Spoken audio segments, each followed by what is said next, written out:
American Dad has introduced hundreds of unique characters throughout its 20-plus seasons, but many memorable faces appeared for just one episode, or faded into obscurity after a brief stint. From CIA agents to Steve's girlfriends, from bizarre neighbors to guest celebrity cameos, these characters left their mark before vanishing from Langley Falls forever. Let's start with the most bizarre case, Reginald the Koala. This is the character that started the entire mystery. Except I'm a koala. Reginald was introduced in Season 4 as a CIA agent. But here's the catch. He was a homeless man's brain transplanted into a koala's body. So you've got this smooth-talking, You know what the problem is? sharp-dressing koala working alongside Stan at the CIA. And honestly, he became a fan favorite immediately. For years, Reginald appeared in episode after episode. He dated Haley. No, you know what? I'm done pretending. I love you, Haley. I always have. He had memorable one-liners. You got a limo? Are you rich? Yeah, Jeff, I'm rich. I'm a millionaire. So I wear this stupid hat and drive this long bitch. He was street-smart despite his tiny, furry exterior. Fans loved him because he was absurd. Na way. Na way, na. What are you doing? Capoeira, bitch. That's Brazilian dance fighting. I'm trained. Ah! Charming and unexpectedly hilarious. But then something happened. Around Season 10, Reginald basically disappeared. He stopped showing up in episodes. He stopped dating Haley. He stopped being Reginald altogether. The show even teased his return by showing him in a taxidermied state inside a display case, stuffed and mounted like a museum piece. That's right. The show literally suggested this beloved character was killed and mounted as a trophy. Later, when Reginald did appear again, he had a completely different voice actor. Phone. Brick. What up, Franny? A different personality, and seemed confused about who he even was. It was like watching a character you loved get replaced by a body double. So what really happened? According to the showrunners, they actively reduced Reginald's role because having another talking animal made American Dad feel too similar to Family Guy. Think about it. Family Guy has Brian Griffin the talking dog. So the American Dad writers, trying to differentiate their show, essentially benched their version of that concept. They didn't want the shows to feel too similar. The result?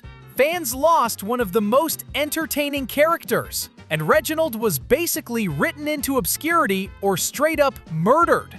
We still don't have an official explanation for that taxidermied scene, which is wild. Now let's talk about Steve's love life, because this is where things get really dark.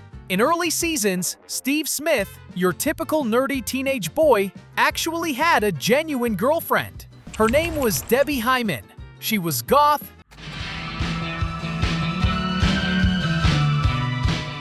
she was overweight, Oh, Debbie, look, this is my breakfast. Steve will be right down, honey.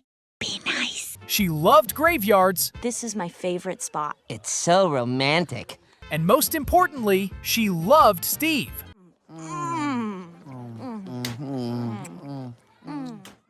Debbie was voiced by Lizzie Kaplan, and the relationship actually felt real. Stan didn't approve of her appearance Please, Francine, show some panic. Our son is dating a fatty. or her interests. Everything's so delicious. Mr. Smith, can you pass the potatoes? Ethically, I don't think I should. But Steve stood by her. They went to homecoming together. They had actual chemistry. This wasn't some one-episode joke. Debbie was a legitimate character who appeared multiple times across multiple seasons. But then she just stopped existing. Oh, Stevie, what's the matter? Debbie broke up with me. She vanished from the show completely. No explanation, no goodbye. Steve moved on to other love interests, Oh my god, that's my ex-boyfriend. I can't believe he's moved on. and Debbie became a ghost of the show's past.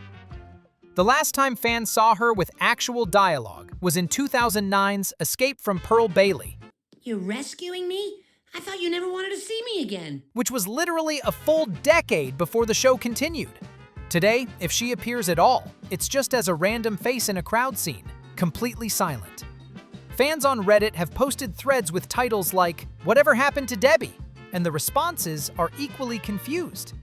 People genuinely miss her. They felt like Steve and Debbie had something real. Oh, that's okay, Mom. Debbie took care of it.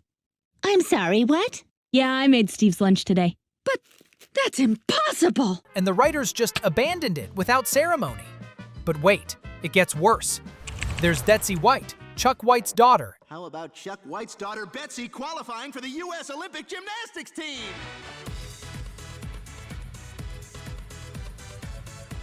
And one of Steve's other girlfriends. I stuck the landing for you. That's how much I like you.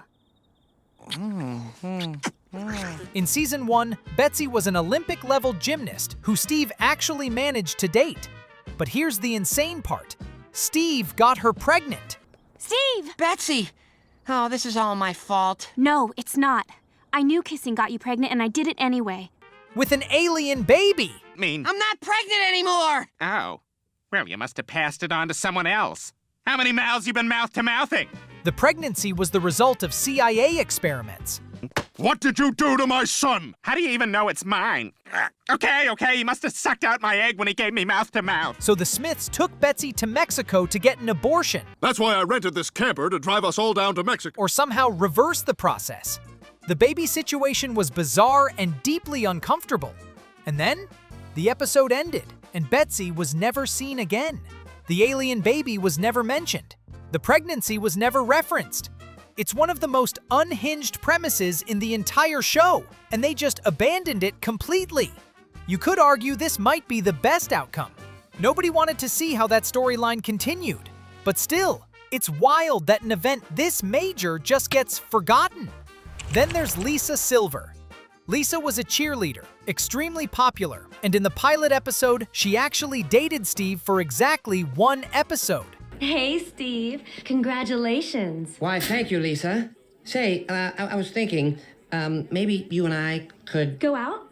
I'd love to. Yes! She only cared about Steve because he had temporary social status as class president. Principal Lewis, I'm taking your office. Pursuant to Pearl Bailey High Statute 39F, quote, the student body president may acquisition any room on school premises for the purpose of conducting school business. When he lost the position, she immediately dumped him. Oh, hello, gorgeous. Ew, what are you doing? What? I'm kissing my woman. Steve, I like the perks of dating the school president, but I'm not gonna kiss you. I mean, I'm beautiful, and you're repulsive. Lisa appeared occasionally after that, but always as a background character, never with speaking lines. She represents thousands of one-shot characters in the show, characters who had clear purposes but no staying power. Now let's get into the neighbors. Chuck and Christy White were positioned as Stan's ultimate nemeses in the early seasons. Stan, slow down! Is beating Chuck White so important that you'd put your family's lives at risk? Absolutely. Chuck always seemed to one-up Stan. Damn it! Every freaking time! Looks like you're parking in the sun again. He had the nicer car, the better house, the more successful business. Why do you hate him so much? Look at his life, Francine. He's got a bigger paycheck, a nicer house, a better wife, better kids. Stan had this intense rivalry with Chuck that felt genuine. They even had running gags where Stan would yell, "Chuck White!" in the most frustrated voice you've ever heard. Today I will finally beat that smug bastard Chuck White to church. But then Chuck and Christy just got demoted to background characters. You see them at neighborhood parties occasionally, but they never speak. They're just faces in the crowd. Here's what's crazy. In one episode, there's a whole running joke where Francine asks Stan who he'd want to use his one free kill on, and Stan changes his answer from celebrities to Chuck White. Francine, remember the agreement we made that we could each do one person and it wouldn't count? Yes, you pick Susan Sarandon. I've changed my mind. I want my one free kill to be Chuck White. Yours can still be George Clooney. That's how much Stan hated Chuck. So why did the writers decide these characters weren't worth developing?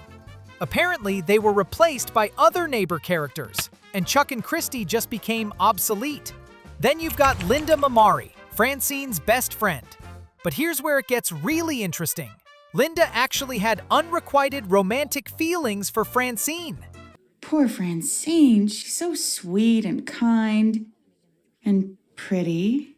Oh, great, I know where this is going. Can I at least watch this time? This was one of the earlier LGBTQ+ characters on the show, and the tension between Linda's attraction to Francine and their friendship was actually pretty well developed. Francine?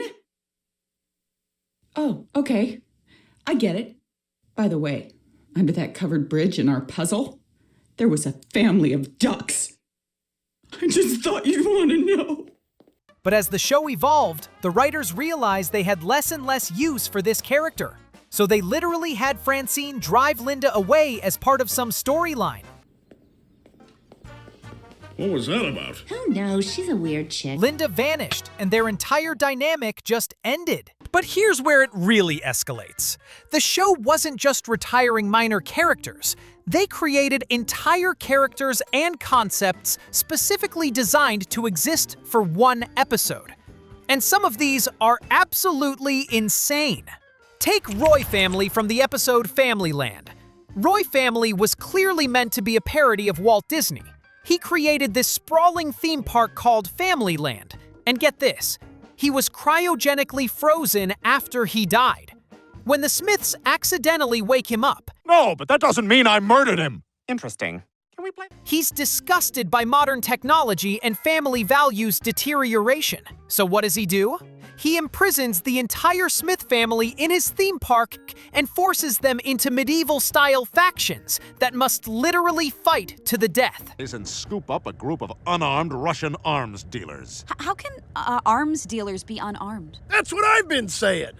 We're at rendezvous coordinates. I don't think we should park here. This van doesn't blend in the way Bullock thinks it does. It's called camouflage, and it works. Not in the nature shows I've seen. Zebras are always getting munched up. This entire premise was bonkers. It was creative, weird, and perfect for a single episode of dark comedy. Smith. Stan Smith. Didn't really ask who you were, but okay. I'd like an invitation to your spa. I only invite celebrities.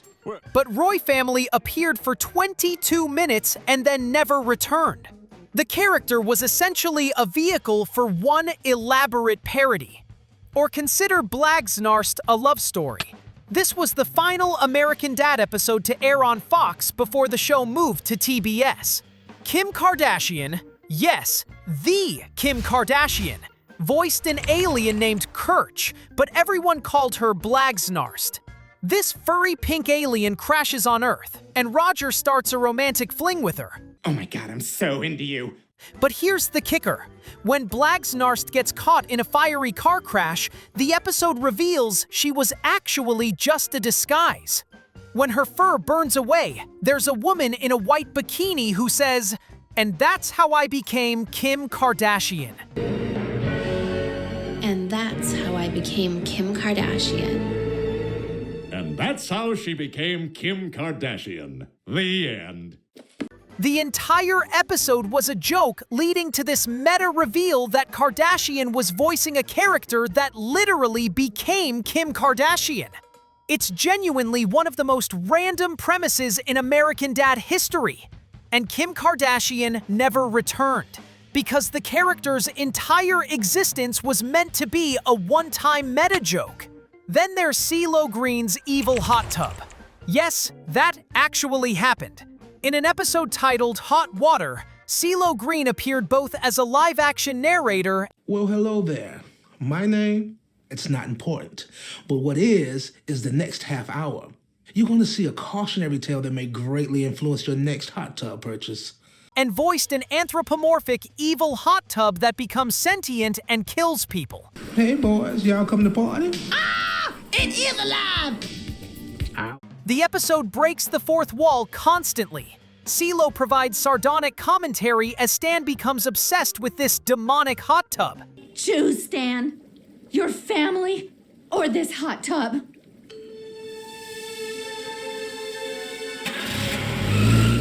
And the ending? Stan literally dies, and CeeLo coldly states, "Well, there you have it.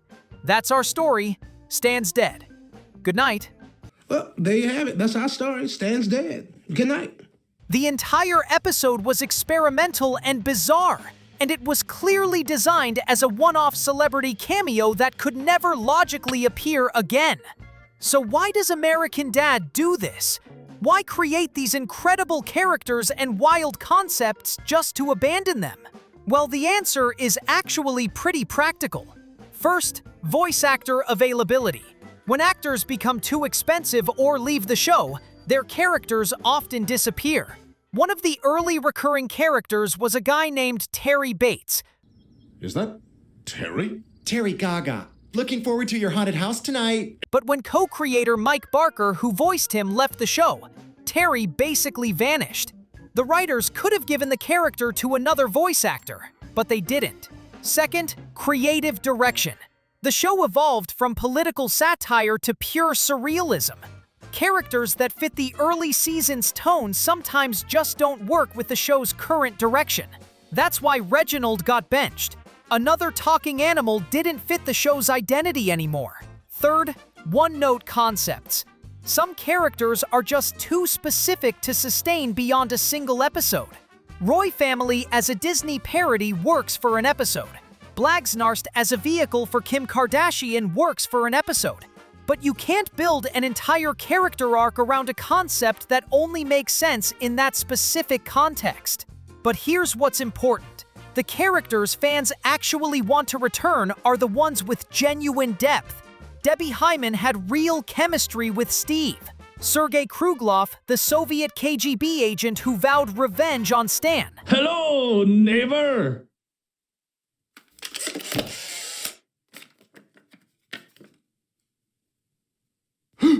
Sergei! Created such rich comedic potential that fans still talk about wanting him back. These characters feel abandoned, not just written out. And that's the truth about American Dad's disappeared characters. From Reginald Koala's mysterious taxidermied fate to Betsy White's never-explained alien baby. From Debbie Hyman's romantic storyline left unfinished to Roy Family's dystopian theme park that appeared for one episode. The show has proven it's willing to create unforgettable moments and then just move on. No apologies, no explanations, just pure creative chaos. What makes American Dad different from Family Guy or The Simpsons is that willingness to embrace disposable characters. Most shows build careful universes where every character has a defined role and place. American Dad said, "What if we just created a brilliant concept and abandoned it forever?" And honestly, that's part of what makes the show so rewatchable. Every episode feels like it might introduce something completely unexpected that changes everything, because it might not ever appear again. If you're curious about any other disappeared American Dad character, drop a comment below. Seriously, the community has done some incredible detective work on this. If you enjoyed this deep dive into the show's strangest character deaths and disappearances, hit that like button and subscribe for more breakdowns of your favorite show's weirdest moments. We upload new content every week, analyzing everything from animated comedies to live-action dramas. Thanks so much for watching, and we'll catch you in the next video. Bye, have a beautiful time.